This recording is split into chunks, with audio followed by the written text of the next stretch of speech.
Welcome to the bird media. నేను మీ పవన్ కృష్ణమూర్తి. సాధారణంగా ఇది ఒకటికి రెండు సార్లు చెప్పుకున్నటువంటి విషయమే.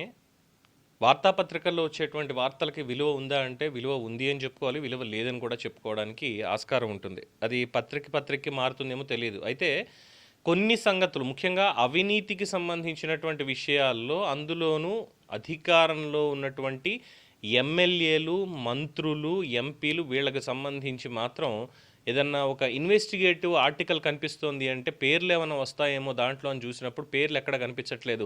ఫలానా ఎమ్మెల్యే అని చూచాయిగా చెప్పేటువంటి విధంగా పేర్లు రాకుండా, అంటే మళ్ళీ డెఫమేషన్ కేసులు ఏమైనా పడతాయి అనుకున్నారో ఏంటో తెలియదు. కానీ నా ఆంధ్రజ్యోతిలో ఒకటి వచ్చింది, ఎన్ఆర్ఐ ఎమ్మెల్యే నియోజకవర్గంలో భారీగా వసూళ్ళు, అలాగే మరి పిఏనా మజాకా అని చెప్పని వారు రాసినటువంటి దాంట్లో పేర్లు అయితే రాయలేదు. ఎన్ఆర్ఐ ఎమ్మెల్యే అన్నారు. మరి ఆంధ్రప్రదేశ్లో ఉన్నటువంటి ఎన్ఆర్ఐ ఎమ్మెల్యేలు ఎవరు అంటే నియోజకవర్గం ఒకటే కనిపిస్తోంది. అది కూడా గతంలో బూతులకి అత్యంత ఫేమస్గా మారి సంక్రాంతికి క్యాసినోలు నడిపించినటువంటి గుడివాడ నియోజకవర్గం ఎన్ఆర్ఐ ఎమ్మెల్యే గారు వెనిగండ్ల రాము గారు. అంటే పేరు చెప్పాలి, మరి గుడివాడ ఎమ్మెల్యే ఆయనే కాబట్టి పేరు ఆయనదే ఉంది. ఎన్ఆర్ఐ ఎమ్మెల్యే అంటే కూడా ఆయన పేరు వినిపిస్తోంది. మరి ఆయన పేరును అడ్డం పెట్టుకుని పిఎల్ చేస్తున్నటువంటి వ్యవహారాలు ఆయన దాకా తెలియలేదా అన్నటువంటిదే ఇక్కడ ప్రశ్న. ఇంత జరుగుతోందా, మరి ఏం చేస్తున్నారు? అయితే ప్రస్తుతానికి తొలగించారు అన్నటువంటి వార్త వినిపిస్తోంది. ఉన్నటువంటి దానికి ఇప్పటికే 2-3 సార్లు ఆయన ఆ పిఏకి సంబంధించి వార్నింగ్లు ఇచ్చారట. అయినా కూడా దందాలు ఎక్కడ ఆగలేదు. 10 కోట్ల పైన అక్రమాస్తులు పోగేసుకున్నారు. 7 కోట్లకు లెక్కలు తేలేయి, తేలాల్సినవి ఇంకెన్నో ఉన్నాయి. పిఏని తీసేసి వేరొకరికి బాధ్యతనిచ్చారు, అంతా అయ్యింది. ఇందులో ఇంకేమేమి ఉన్నాయి, ఎలా చేశారు, ఏంటి అనేది చూస్తే ఏకంగా భూములు కొని డెవలప్మెంట్కి ఇవ్వడాలు, అపార్ట్మెంట్లు కొండాలు, తర్వాత ప్రతి దాంట్లో కూడా కమిషన్లు వసూలు చేయడాలు, ఇవన్నీ సదరు పిఏ చేస్తున్నట్ట. మరి పిఏ చేస్తుంటే ఎమ్మెల్యే గారు సంతకాలు పెట్టారా? పిఏకి ఊరికే ఎందుకు ఇస్తారు? ఎమ్మెల్యే గారు సంతకం కావాలనో, ఏదో కాంట్రాక్ట్ పనిలో రికమెండేషన్ కావాలనో ఇస్తారు. మరి అవన్నీ తెలియకుండానే ఎమ్మెల్యే గారు సంతకాలు పెట్టేశారా? అది ఒక పాయింట్. అలాగే పోస్టింగ్లు, బదిలీలు, సరే వీటికి సంబంధించి ఈ పిఏ గారు ఇంకెవరికన్నా ఫోన్ చేసి కూడా చెప్పొచ్చు. సీఎంఓకో ఇంకొకరికి చేసి చెప్తే పోస్టింగ్లు వెళ్ళిపోతాయి కాబట్టి ఎమ్మెల్యే గారు తెలియకపోయే అవకాశం ఉంది ఈ ఒక పాయింట్లో. పోస్టింగ్లు, బదిలీలు వీటన్నిటికీ సంబంధించి ధరలు సైతం నిర్ణయించి వసూలు చేశారట. పోస్టింగ్లకి, బదిలీలకి రెవెన్యూ, రిజిస్ట్రేషన్స్, పోలీస్ స్టేషన్లు, ఎక్సైజ్, మైనింగ్, మార్కెటింగ్, ప్రతి వారం కూడా వసూళ్ళు ఈ సంబంధిత డిపార్ట్మెంట్స్ నుంచి, అందులో పనిచేసే వాళ్ళ నుంచి వచ్చే కమిషన్ల నుంచి వాటాలు రావాల్సిందే. ఎక్కడ? గుడివాడ నియోజకవర్గానికి సంబంధించి.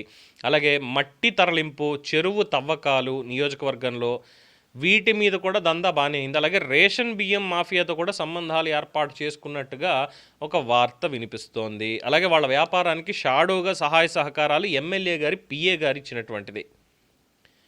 తరువాత బెల్ట్ షాపులకి పరోక్షంగా అనుమతులు, దీంట్లో కూడా భారీ వసూళ్ళు. ధాన్యం మిల్లర్లు కొనే ధాన్యం బస్తాకి 10 రూపాయలు చొప్పున, రైతుల నుంచి ధాన్యం కొనాలి అంటే బస్తాకి 10 రూపాయలు చొప్పున పిఏ గారికి చెల్లింపులు చేసుకోవాలి. మిల్లర్లు కొంతమంది ఇచ్చారు, కొంతమంది ఇవ్వలేదు. ఇవ్వని వాళ్ళ దగ్గర రైతులు ధాన్యం కొనుగోలు చేయకుండా అడ్డుకున్నట్టుగా కూడా సమాచారం. తర్వాత అదే నియోజకవర్గంలో జాయింట్ కలెక్టర్ రైతులు పండించిన ధాన్యం బస్తాలని మొత్తం 22 వ్యాగన్ల ద్వారా కాకినాడ జిల్లాలో పెద్దాపురంలోని రైస్ మిల్లులకు తరలించారట. కలెక్టర్లు, జేసీలు అండగా నిలబడకపోతే రైతులు ధాన్యాన్ని కూడా అమ్ముకోలేని పరిస్థితి గుడివాడ నియోజకవర్గంలో నెలకొందంటున్నారు. అలాగే భూ వివాదాలు, సివిల్ వివాదాల్లో తలదూర్చి సదరు పిఏ గారు అక్కడ కూడా వ్యవహారాన్ని బాగా సెటిల్ చేసుకుంటున్నారు. అలాగే ఉపాధి హామీ పథకాన్ని కూడా కాసులు పండించేటువంటి పథకంగా మార్చుకున్నారు అనేటువంటిది. రైతు బజార్లో షాపుల నుంచి కూడా నెల వసూళ్ళు. తర్వాత పేద మధ్యతరగతి వర్గాలను టార్గెట్గా చేసుకొని కార్యాలయాలకు వస్తే చాలు కమిషన్లు తీసుకోవడమే. వ్యక్తిగత ఆస్తులు పెరుగుతూ దాదాపుగా 10 కోట్ల వరకు అక్రమంగా ఆస్తులన్నీ పెరిగాయి. అందులో 7 కోట్లకి లెక్కలు అయితే తేలాయి. మరి మిగతావి ఇంకెంత ఉన్నాయని లెక్కలు తెలియదు అంటున్నారు. సంక్రాంతి నుంచి మరి కొత్త వాళ్ళని పెట్టుకుంటారట ఆఫీస్లో, ఇప్పటి వరకు ఉన్నటువంటి వాళ్ళందరినీ తీసేసి. ఇక్కడ వాటాల దగ్గర గొడవలు వచ్చాయా, లేదంటే ఎమ్మెల్యే గారి పేరు బయట ఎక్కడన్నా వినబడి అది సీఎంఓ దగ్గరికి వెళ్ళి ముఖ్యమంత్రి ఏమైనా పిలిచి చీవాట్లు పెట్టాడా ఏంటనేది తెలియదు. ప్రస్తుతానికి పార్టీకి సంబంధించినటువంటి చాలా కీలకమైనటువంటి ఒక వ్యక్తిని పిఏగా పెట్టుకొని కార్యక్రమాలు నడిపిస్తున్నారనేది తెలుస్తోంది. ఇది మరి ఎన్ఆర్ఐ ఎమ్మెల్యే అంటే మరి ఆయన ఒక్కడే కనిపిస్తున్నాడు. ఎంపీలు అయితే మనకి పెమ్మసాని ఉన్నారు. ఎంపీ అని రాయలేదు మరి రాత, ఎమ్మెల్యే అని మాత్రమే రాశారు. మరి వెనిగండ్ల రాము గారు ఏమన్నా దీనికి సంబంధించి ఎక్స్ప్లెనేషన్ ఇస్తారా ఆయన నియోజకవర్గంలో? ఎందుకంటే గతంలో ఉన్నటువంటి రాక్షస పాలనని అణిచివేసి ప్రజలకి ప్రజారంజకమైన పాలన ఇస్తాను, విదేశాల నుంచి సైతం నేను వచ్చింది కేవలం ఇక్కడ సేవ చేయడం కోసమే అనేటువంటి మాట అన్నారు. కాబట్టి మరి రాము గారు ఏం చెప్తారు? ఆయన పిఏ మరి ఇంత చేస్తే కేసులు ఏమైనా పెట్టేది ఉందా, అరెస్ట్ చేయించేది ఉందా, లేదంటే వార్తలాగే వదిలేయడమేనా?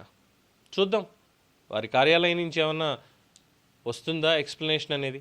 దీని మీద మీ అభిప్రాయాన్ని కామెంట్స్ రూపంలో తెలియజేయండి. చూస్తూనే ఉండండి ది బర్డ్ మీడియా.